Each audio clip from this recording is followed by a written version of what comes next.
And now introducing his opponent, fighting out of the red corner. Ladies and gentlemen, he is a member of the UFC Hall of Fame, Donald Cowboy Cerrone.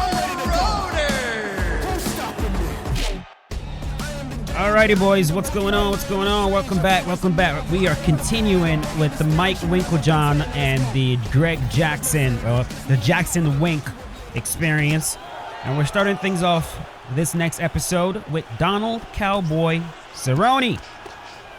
Donald Cerrone ended up falling out with Jackson Wink.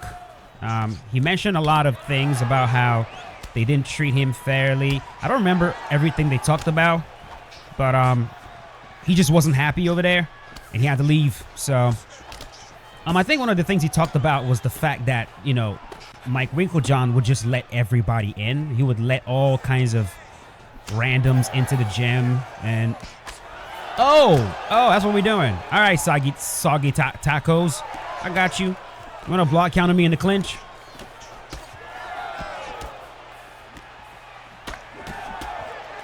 Okay, no problem.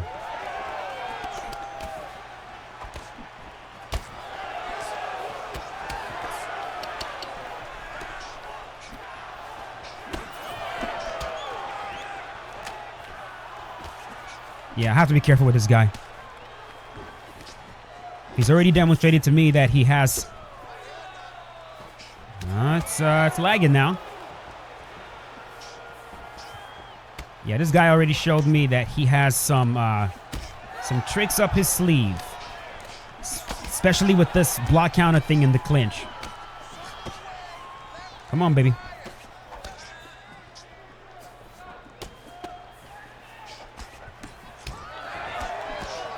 Okay.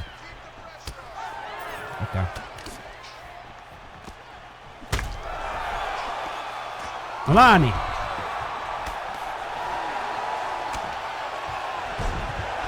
Get off me. Okay, good luck with that. There we go. Boom, boom, boom, boom, boom, boom, boom.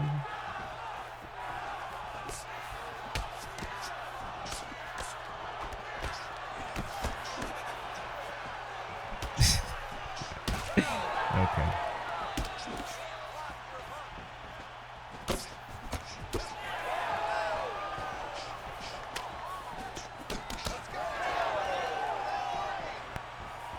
And I'm losing control. Yeah. There we go. Beautiful tripod. One thing about the tripod sweep that I'm gonna talk about right now. If you follow the way EA Sports UFC 5 does it, you're gonna fail. It's very, very important on that tripod sweep that the leg that is close to your hip. So the way the tripod sweep actually works is, you know, if you call it a tripod because you force your opponent to balance on one leg. So essentially, you have one leg on their hip. So the leg that is on their hip, it's gonna be on the hip to the leg that's closest to your hand. So when you're on the bottom, that leg is on their hip, the leg is close to your hand. That's the leg you actually pull up. You want that leg off the ground before you start off balancing your opponent. And if you don't do that, hold on. I can do it too, bitch ass. Sorry, grandma. Oh, come on. Okay, then.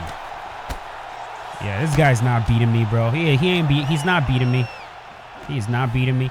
There is a small, friendly, competitive annoyance that happens when you're facing someone that knows how to do something that you also do pretty well. So the fact that I just called this guy, you know, the B word, I promise you it's not out of malice. Again, it's just a competitive annoyance. That's just what it is. You know, like if you were, I don't know, if you were boxing, and let's say you had a really, really good jab, right? And you can usually get most people with your jab. But then you run into a guy that you can't jab. Every single time you jab him, he freaking counters it. And you've never come across someone like that you haven't seen someone like that in a very long time. It's enough to annoy you There we go. Not because they are annoying or not because they're doing anything they should not be doing, but again, because he's countering your thing. So that's just what that was. Just in case this dude watches and thinks that I'm being disrespectful or anything. That's not what I'm trying to do here. No.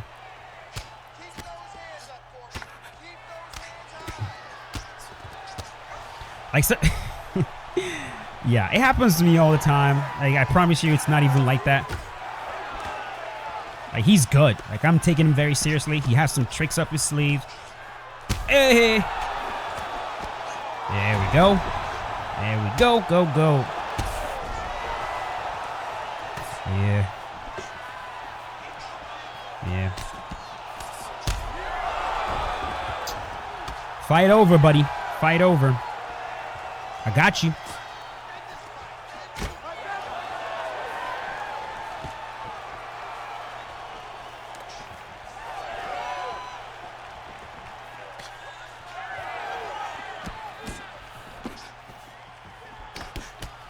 Okay.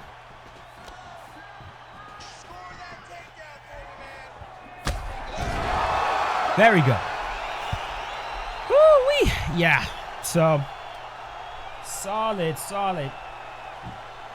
I kind of wanted to spend a bit more time talking about Cowboy Cerrone, bro, but like my opponent ended up being very tricky. But yeah, man, Cowboy, you know, solid fighter. Was in the he was with Jackson Wink for a very long time. But again, he complained about how, you know, no matter who came in, he would just try to teach them the same exact system. And we saw that with someone like Alistair Overeem, trying to teach him the same exact striking system that John Jones uses. Right? It's not going to work for everybody, depending on the body type, temperament, you know, overall skill set. Not everybody can do the same exact thing that John Jones does, the same exact way that John Jones does. So it's very understandable what Cowboy's critiques for the team was. And there was a bunch of other personal stuff that happened that resulted in him deciding to nope out of there. So anyways, hope you guys enjoyed this very first one. We are going to keep things moving. We've got quite a few guys to get through. We've got BJ Penn. We've got Diego Sanchez. We've got John Dodson. So I'm going to try to stick with this weight class right here. And maybe BJ Penn will be next. Yeah, let's do it. Fighting out of the blue corner, ladies and gentlemen, presenting the former UFC lightweight champion, the Prodigy, BJ Penn.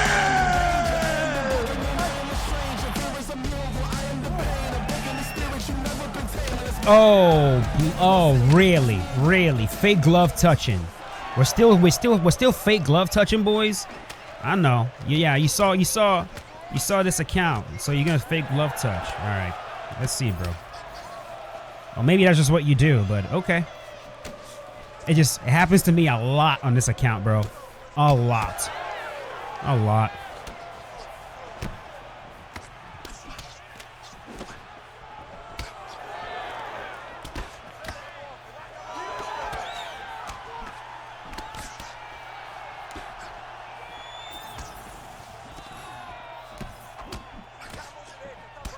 I don't even know why people care anymore. Honestly speaking, like, I don't understand why some people still care. It's like when they run into me, they start acting weird as hell. Again, mostly when I'm using this Muay Thai Striker 2 account. And I get so many messages. You gonna post that? You gonna post that? Like, now that you ask me, no. Like, why do you still care? Like, I'm not the big dog in the EA Sports UFC community anymore. Like, why the hell do y'all even care? Anyways, BJ Penn. Look, I don't agree with Joe Rogan when Joe said that there was a comment that Joe made. Really? You're just gonna waste your stamina because, like, you really can't possibly believe you're gonna take me down by doing that. Like, you cannot be this naive, bro. Huh? You can't be this naive. Stand back, stand up, fake glove touching bum, stand up. Sullying the name of Charles Oliveira. Charles Oliveira would never do that. You see, this is like Charles would never, if there's any fighter in MMA that would never fake glove touch is Charles Oliveira. Charles Oliveira comes from, man, get the freak out of here with that nonsense. Charles Oliveira is the one guy that no matter who he's facing, he always sit down, Chaz. He always says hello to the corner. He goes and greets his corner's teammates. I mean, his opponent's corner. I meant to say, gives them handshakes, give them hugs. And again, this comes from jiu-jitsu culture. Before a jiu-jitsu match, I mean, not before. Well, in certain, depending on what level you are and where you're competing at. IBJJF, before the match starts, you go and you shake the hands of the officials. Sometimes you shake the hands of the other guy's corner, their coach. I know I like to do that. And definitely when the fight is over, you don't like, as soon as the fight is over, the first thing you do is you walk right over to your opponent's corner. You shake their hands, win, lose, or draw. You got to do it. If you don't do it, no one's going to kick you out or anything, but like, it is a really, really good culture. It's a culture that I actually enjoy. There's a lot of jiu-jitsu culture that I don't like, like the freaking professor and all that. I still do it just out of respect. And, the whole wearing the academy's gi. You can only wear the academy's gi, or, with some places, like, only the professor is allowed to wear black. You can't wear black. You can only wear white or blue. Just hush. But that particular culture of, like, showing respect to the corner it's one that I personally really, really appreciate. It's also in wrestling, by the way. Also in wrestling.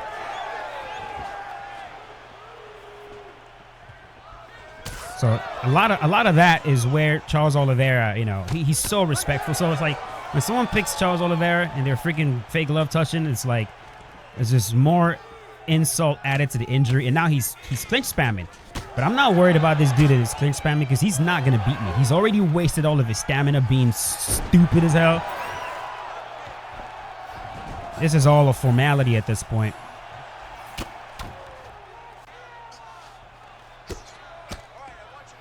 Anyways, Joe Rogan one time mentioned that he would put Penn, prime BJ, against pretty much every single lightweight to ever exist, including Khabib, including Islam. And he believes BJ would do very well. Prime BJ would do very well against all of them. Oh, my God. Okay, bro.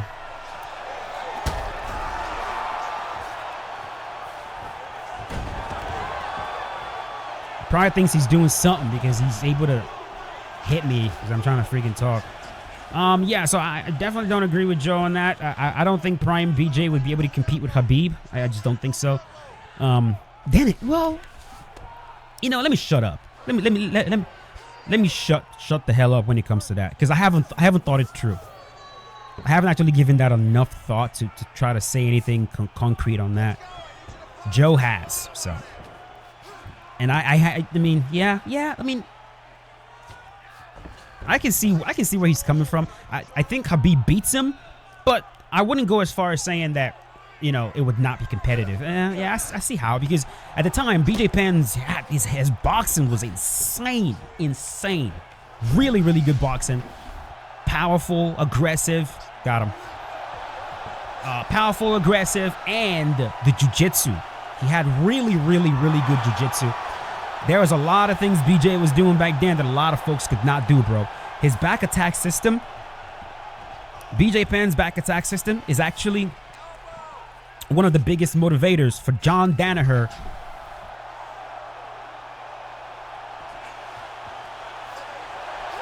Got him. Yeah, so I'm not going to say system because what BJ was doing was not systematic at the time. It was intuitive. Because of his dexterity, he was extremely flexible. So he would get guys back and he would just throw his leg over the shoulder and trap their arms and choke them out. And so, Danaher saw that and systematized it, turned it into a system where, arm trapping systems, bye. What is happening? Have you quit, bro? What is going on right now? I don't even understand.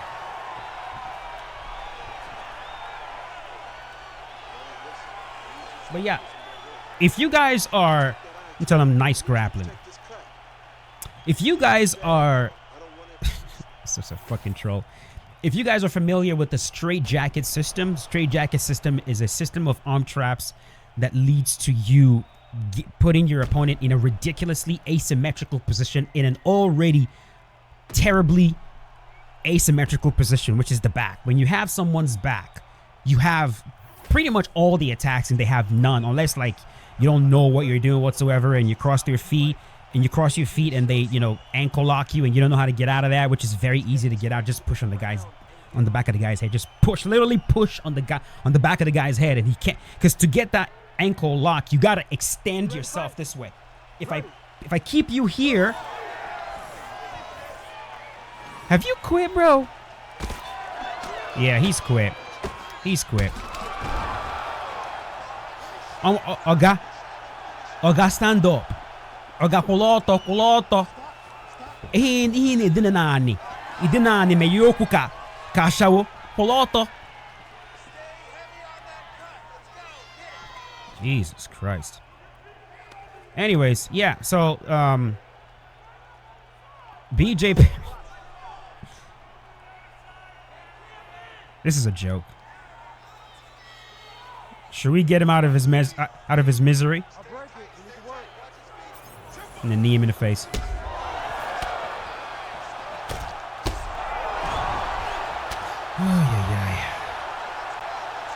Yeah, let's just arm triangle this guy and get it over with.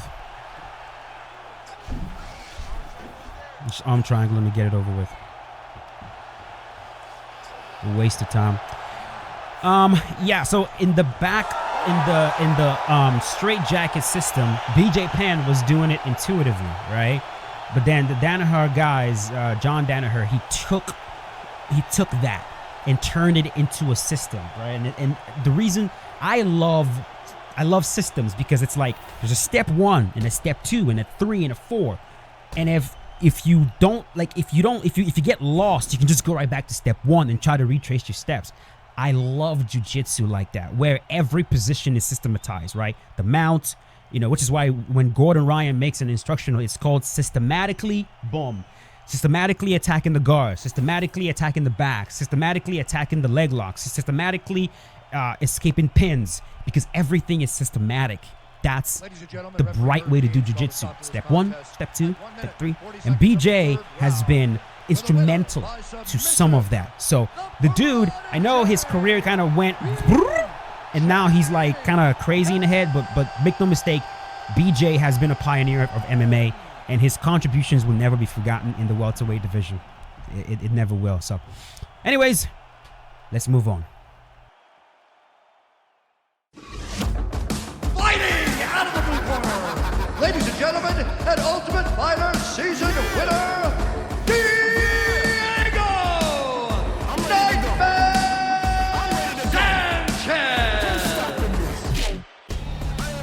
All right, boys, we're going to end it right here. So, I am facing a Cub Swanson who also was in Jackson Wink.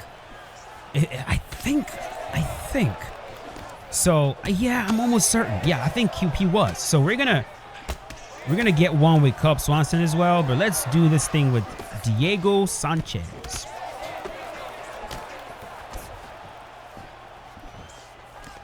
Had to switch accounts for this one. That's okay. Jeez. Hold on.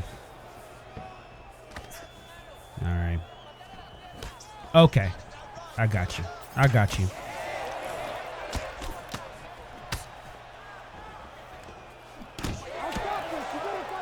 Switching things up. Switching things up on me. Got him.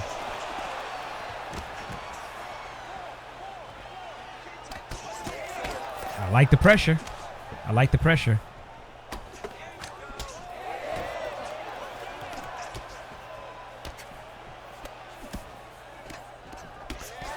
I think what's happening right now is he believes I'm using a low-rated character.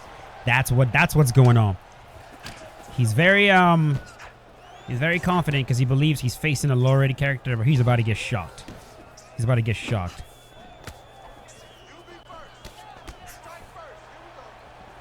Diego Sanchez can be very, very deceptive. If someone picks Diego Sanchez, do not take them lightly. I'm telling you, man, he can be deceptive. Next thing you know, you're losing to Diego Sanchez. You don't want that. You don't want that situation. No. Are you out of your mind? Are you out of your mind? You ain't taking me down like that, boy.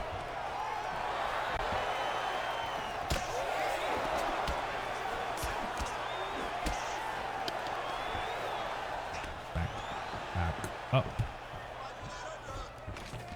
Go ahead. Go ahead. Go ahead.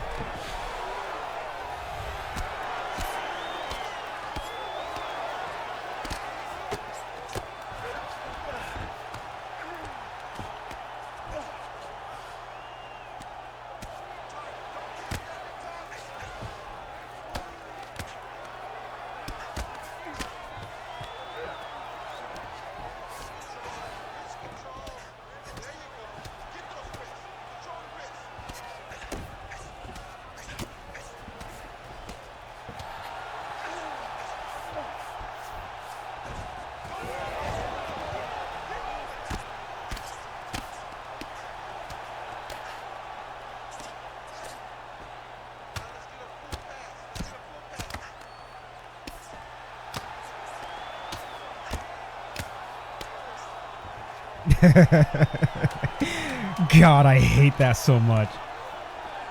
I hate that with a burning passion. Although I'll say this. I actually much prefer that than I prefer the sweeps. The slip and then like we get up, which is like complete nonsense. It's just absolute nonsense when it comes to grappling. I prefer that than the worst case scenario, which is I slip a punch and then I perform a ridiculously technical sweep like that. That's like, oh my God, thank you.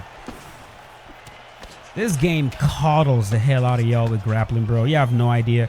If EA even accepts a quarter of what I am suggesting, or what I'm gonna be suggesting for grappling for, it's not gonna be for UFC 6 because I think it's way too late right now. But like, I'm gonna the amount of campaigning I'm gonna do for this new grappling system, starting next year, you guys have no. I swear to God, I am going to shove it down y'all's throat. Sorry, not sorry. Sorry, not sorry. Unless you guys just absolutely despise it, but like, I've been working on it for so long right now, and I got it. I freaking got it. And no, it's not gonna be a system that you're just gonna, learn in a day or a week or a month. No, it should not be that way. A video game like this, bro, that, takes like 2 years, between games. I would like a situation where like, it takes us, you quit, whatever. I'd love a situation where it takes us a long time to actually learn how to play the game properly. At least to learn. Like, I want a situation where, like, when the next game is coming out, we're realizing, holy crap, we haven't even figured out all there is to figure out about the other one. Like, and just, yeah. I think that's what leads to continued interest. The feeling that, man, there is still stuff to learn, Right now with UFC 5, it's just like it gets very, very stale, just because like everybody knows everything. Like the only thing right now left to learn with this game is like all the freaking cheats nonsense, right? Like the secrets are, how do you kick somebody off the game and not get a loss? That's the secret. You know what I mean? There's like almost no other secrets in regards to like something we haven't seen in the game. A new tactic, a new technique we haven't seen. Nothing like that. It's just, it's stuff like, oh, I'm gonna teach you guys how to. Oh, you don't know how to counter that thing? That thing where the opponent forces the match to end, and then you get a loss and they don't. You don't know how to counter it? Well, the way you counter it is, you have to switch to a different account. Oh, this stupid crap that like everybody is sharing amongst each other. I'm like, bro, this is the new thing we're teaching each other. Like, that's it. So the game needs to be deeper. It needs to be way. The skill ceiling for this game, it's not high enough. It is not high enough. And that is a very good reason why it's so difficult to figure out who's the actual best. Like, personally speaking, and I know I'm going off on a weird tangent right now. Personally speaking, that always like annoys the crap out of me. I prefer like UFC 2, for example, right? EA Sports UFC 2 is a significantly less realistic game than UFC 5, but EA Sports UFC 2 is harder. It's more difficult. And the reason why UFC 2 is more difficult is because, bro, what you had to learn in UFC 2, the striking alone. There were so many things to learn in the striking alone with UFC 2. You know, even though it's not realistic, it wasn't as realistic as UFC 5, but there's just, it's a much deeper game. And in a game like that, it's easier to figure out who's the best guy, who's the next best guy. But when it's a game like UFC 5 and UFC 4 and, you know, the skill ceiling isn't as high, then you have a situation where, like, this guy can beat this guy on any given day, and then this guy. And personally, I hate that. I don't like that. I like when there is a number one. Like, right now, I think it's Go 1099, you know. I mean, it's pretty much him. But I feel like if this game was even deeper, the gap between GOAT and everybody else would even be higher. You see what I'm saying? So when the game is as deep as possible, just like a martial arts like jiu-jitsu is so deep. That's why when you have someone like Gordon Ryan or Roger Gracie, when they're better than everybody else, it's like Gordon is here, the second best guy is here. That's usually what happens when you have when the game being played, whether it's a real life martial arts or an actual video game, when it's as deep as possible, you can actually see genuine, mind-blowing skill differences, right? Where the second best guy gets mauled, whooped by the best guy, and that's what I want to see. So, you know, yeah. Anyways, I'm gonna leave it at that. Kind of went on a crazy tangent right now. Hope you guys enjoyed the video. If you did, go right ahead and leave a like on it, and I will see you guys tomorrow to finish this thing up. Thanks for watching. Have a good night. Peace out. Have a good one.